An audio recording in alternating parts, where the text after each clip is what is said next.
Hi welcome to Neha Telugu vlogs. ఈరోజు వచ్చేసి మనము గార్డెన్లో ఉన్నటువంటి రాధా మనోహరం మొక్క గురించి అయితే తెలుసుకుందాము. నాకు గేటు బయటి సైడు మినీ గార్డెన్ ఉంది అన్నాను కదా, ఇక్కడేనండి నాకున్నటువంటి మినీ గార్డెన్. ఇందులోనే కొన్ని పూల మొక్కలు, కూరగాయ మొక్కలు, పండ్ల మొక్కలు పెట్టాను. ఆ గ్రిల్లుకు ఉన్నదంతా దొండపాదు.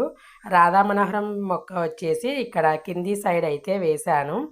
ఈ రాధా మనోహరం ప్లాంట్ మనము నేల మీద వేయడం వల్ల ఇది చాలా ఇది క్రీపర్ ప్లాంట్ కదండి, బాగా పెరుగుతుంది. టబ్స్లో అయితే దాని రూట్స్కి ప్లేస్ అయితే సరిపోదు. అందుకని నేను కింద నేలపైన వేశాను. ఈ మొక్క వచ్చేసి నేను నర్సరీలో 100 రూపీస్తో అయితే తెచ్చానండి. ఫ్లవర్ బ్లూమింగ్ అయితే చాలా బాగుంది. ఈ రాధా మనోహరం మొక్కను మనము జీరో మెయింటెనెన్స్తోనే ఈ మొక్కనైతే పెంచవచ్చండి. నేను దీనికి ఎటువంటి ఫర్టిలైజర్ కానీ కంపోస్ట్ కానీ ఏమీ ఇవ్వను. చాలా ఈజీగా పెరిగే ప్లాంటేనండి. కాకపోతే మనము ఈ ప్లాంట్ను డెకరేటివ్ ప్లాంట్గా వాడామంటే చాలా బ్యూటిఫుల్గా ఉంటుందండి. ఎప్పుడూ ఫ్లవర్ బ్లూమింగ్ అనేది ఉంటూనే ఉంటుంది. ఇంకా ఇది మనకి బ్లూమింగ్ దీనికి నేను ప్రూనింగ్ అయితే చేస్తూ ఉంటానండి. మధ్య మధ్యలో ప్రూనింగ్ అయితే చేస్తూ ఉంటాను. ఫ్లవర్కి ఇంకా పక్కన చుట్టుపక్కల మీకు కనిపిస్తుంది కదా ఎన్ని మొగ్గలు ఉన్నాయో చూడండి. ఆ మొగ్గలన్నీ బ్లూమ్ అయ్యాయి అంటే బిగ్ బంచ్ లాగా అయితే కనిపిస్తుంది. మొగ్గ వచ్చిన 3 డేస్కి ఇలా ఫ్లవర్ అయితే వస్తుంది.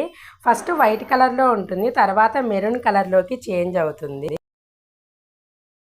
ఈ ఫ్లవర్ చూడడానికి సన్నజాజి పువ్వు ఎలా ఉంటుందో మనకి అలా కనిపిస్తుంది. ఈ రాధా మనోహరం ప్లాంట్ మనము గ్రో చేసుకునేటప్పుడు మనకి గేటుకి డెకరేటివ్గా ఉండడానికి ఒక ఆర్చ్ లాగా ఉన్నది సెట్ చేసుకున్నామంటే దానికి మొత్తం అల్లుకుంటుందండి. మన హౌస్ ముందర గేటు దగ్గర కూడా చాలా డెకరేటివ్గా బ్యూటిఫుల్గా కనిపిస్తుంది. నేను ఇప్పుడు ప్లాంట్ చిన్నగా ఉందని ఇంకా సెట్ చేయలేదు. నేను కూడా అలాగే ప్లాన్ చేద్దాం అనుకుంటున్నా. ఇలా ఆర్చ్ లాగా పెట్టేసి డెకరేటివ్గా పెట్టాలనుకుంటున్నాను. అలాగే మనము ఈ మొక్కకి ఎటువంటి మెయింటెనెన్స్ లేదు కాబట్టి ఈజీగానే గ్రో చేయొచ్చు. వీటిలో కూడా ఇంకా కొన్ని కలర్స్ అయితే ఉంటాయండి. నేనైతే ఇలా వైట్ అండ్ మెరూన్ కాంబినేషన్లో తెచ్చాను.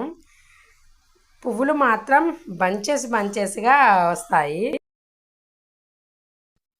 ఈ రాధా మనోహరం మొక్కను టబ్స్లో గ్రో చేయాలనుకున్న వాళ్ళు బిగ్ టబ్లో అయితే గ్రో చేస్తే సరిపోతుంది. చిన్న టబ్స్లో అయితే ఈ మొక్కను మనం గ్రో చేయలేము.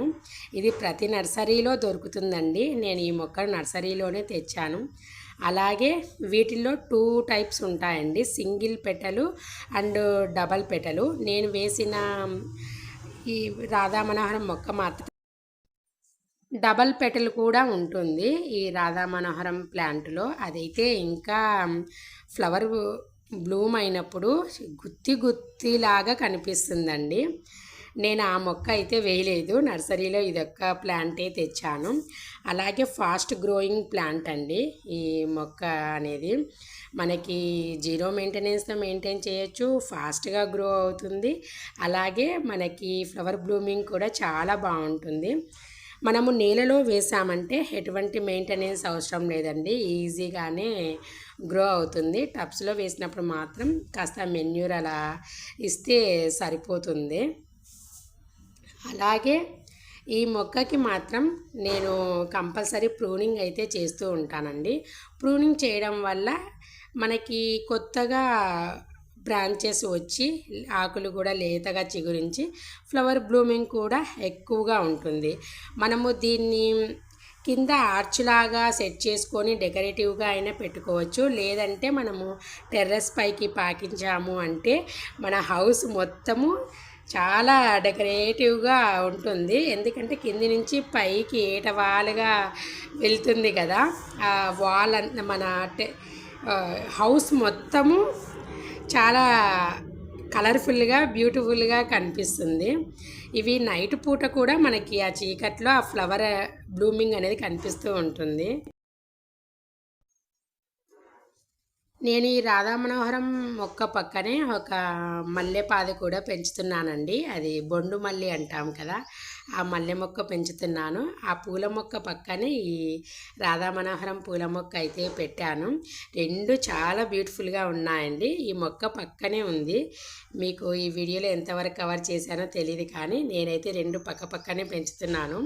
ఇటు సైడు కంప్లీట్గా వైట్ ఫ్లవరు, ఇటు సైడ్ వచ్చేసి మల్టీ కలర్లో ఈ ఫ్లవర్ బ్లూమింగ్ రెండు చూడడానికి మాకు చాలా కళ్ళకి ఆనందంగా ఉంటుంది. ఆ రెండు ఫ్లవర్ బ్లూమింగ్ ఇదండి. వీడియో నచ్చితే లైక్ చేయండి, షేర్ చేయండి, సబ్స్క్రైబ్ చేయండి.